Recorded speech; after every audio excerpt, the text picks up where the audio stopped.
Why do elite athletes lose confidence? And not just them, why do we all end up being average, becoming cogs on the wheel? Let me tell you a story. Go back a year and a half to June 30th, 2024. England were about to face their biggest humiliation in nearly a decade. The men's team were down 1-0 against Slovakia in the round of 16 with 94 of the 95 minutes played. They'd already faced unimaginable scrutiny through the group stages. The world was shredding them apart. And in the face of every England player, you could see it, the dread, the anxiety, the suffocating awareness that the world was about to collapse on them. It looked like Gareth Southgate's last game and the final tarnished memory of that generation. But then, with less than 90 seconds left, a cross was flung from the right side, and one man, in the most ridiculous and audacious way possible, rose into the air. Jude Bellingham attempted an extravagant bicycle kick with a nation on the brink of elimination. Cross, kick, and then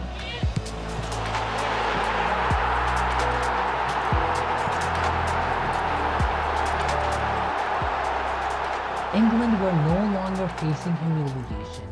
They had hope. 30 more minutes to play, a tournament to save. As the world marveled at the moment, Jude Bellingham sprinted straight to the camera and shouted, "Who else?" And indeed, who else but him? See, it's not about the technical difficulty of an overhead kick. It's not even about scoring a late equalizer. Thousands of players have done both throughout history. No, it's about the occasion. It's about the audacity, the arrogance to even try. 99% of the players wouldn't dare. Because if Bellingham had missed that, goal kick, keeper clears, full time, England eliminated. And he would have faced the worth of an entire nation. Who do you think you are to try something like that? Wayne Rooney once watched Andrea Pirlo's Panenka penalty at the Euro 2012. He said, "I remember thinking, I wish I had the balls to do that. But if any England player ever tried that and missed, they'd have to leave the country." That's what makes Bellingham's moment extraordinary. He refused to be a cog on the wheel. He's not meant to be. Cogs don't attempt bicycle kicks in the 5th minute of stoppage time. Cogs don't take risks. If Bellingham considered himself a cog on the wheel, England would have been out. He was trying to control the narrative, to bend the game to his will. That's what Cristiano Ronaldo has tried to do his entire career. I know I've been a critic of Ronaldo's attitude and play style, and I've been labeled a hater for that. Then again, the other fanbase also hates me whenever I speak what I observe. But I always try to stay grounded in context, not allegiance. And that is why I can't help but admire the arrogance and infrangible confidence in Ronaldo. No matter how many free kicks he misses, no matter how many chances he flubs, he always steps up to take it. Even when his powers have waned, even when younger stars have surpassed him, he has the unwavering belief to keep thinking, "I'm the man." He thinks he can win, him, personally. That's why he took the penalty against Slovenia. That's why even when he missed and opened a floodgate of teary emotions, he still recovered to take the next one in the shootout. Critics call it narcissism, as have I. Maybe it is. But even narcissism sometimes has its place. That's why players like Bellingham and Ronaldo are the undisputed stars of the teams they grace. Call them arrogant, call them selfish, but that selfishness has carried their teams to trophies. Ronaldo has more than 950 goals and over 1,300 games. He's won the European Championship, 2 Nations League, 5 Champions League, 7 league titles, and countless domestic cups. And in many of those triumphs, He was the driving force, deciding factor in the progress.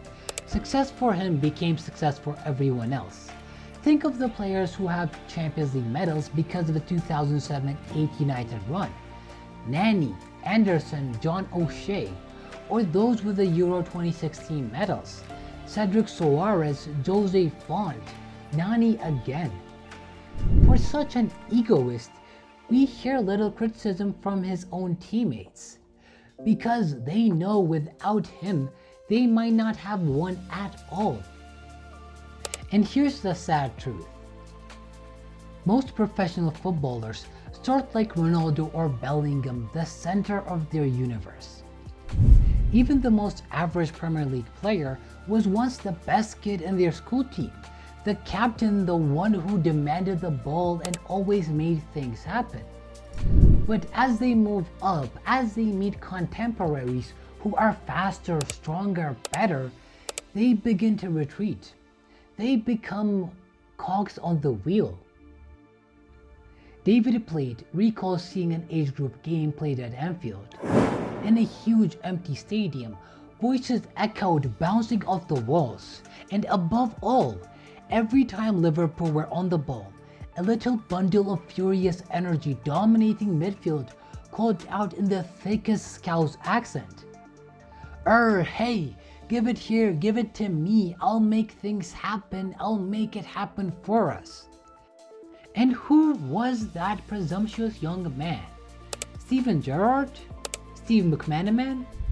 It was a young Jamie Carragher, who hadn't yet been overtaken by anybody, who hadn't found his calling in defense. He wouldn't later be telling Luis Suarez, give it to me. He wouldn't be exhorting Xabi Alonso to get out of his way. But back then, Carragher was used to being the best footballer by a mile. And some people never lose that belief. They refuse to adopt, to bend in. And we were all like that once, in the schoolyard and our diary of dreams. We demanded the ball, we took the ball and made things happen. We dreamed of being astronauts, scientists, creators. Until the reality of life happened. And when it did, some accepted it. The rest refused to bend. Those are the Ronaldos and Bellinghams of the world, the ones who refuse to be cogs on the wheel. That's why even now, more than is probably healthy, Ronaldo refuses to concede that games cannot be bent to his will. He may not finish with the same certainty. He may not long streak past players as he once did, having first bamboozled them with a flurry of stepovers. But every time he's within shooting range, he still fancies his chances. Ronaldo had 0 goals at Euro 2024, but he never stopped trying. He took more shots than anyone in the tournament by the quarterfinals. And while that might have hurt the team, it's not on him. It's on the manager to decide who gets to keep playing.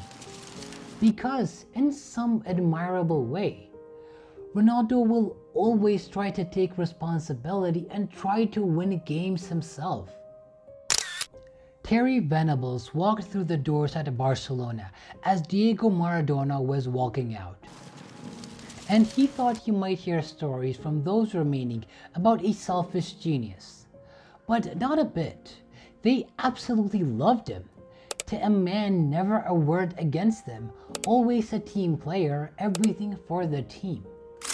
And this was an individual whose idea of a pre-match warm-up was ball juggling, kicking the ball as high as he could, waiting for it to drop, then doing it again. Gary Lineker once recalled Maradona juggling the ball at Wembley, volleying it 13 times without moving more than 3 steps, while the world's best players stood in awe. The next day, everyone tried it in training. The best anyone managed was 3. That's the difference between ordinary talent and greatness. Because that genius didn't just win for himself.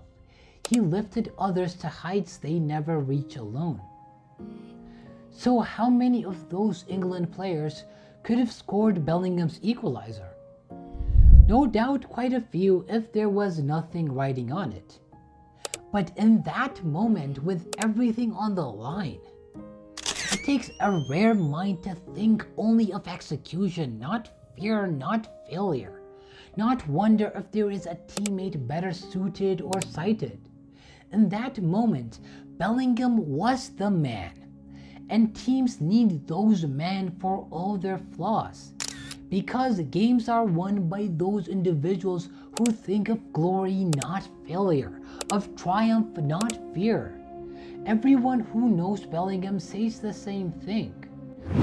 Carlo Ancelotti said he was the most mature 20-year-old he'd ever met.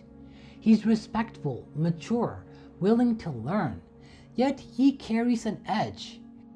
He's not arrogant for arrogance sake. He simply knows he's not meant to be a cog on the wheel. And if he was happy to be that, England would have gone home way before the final.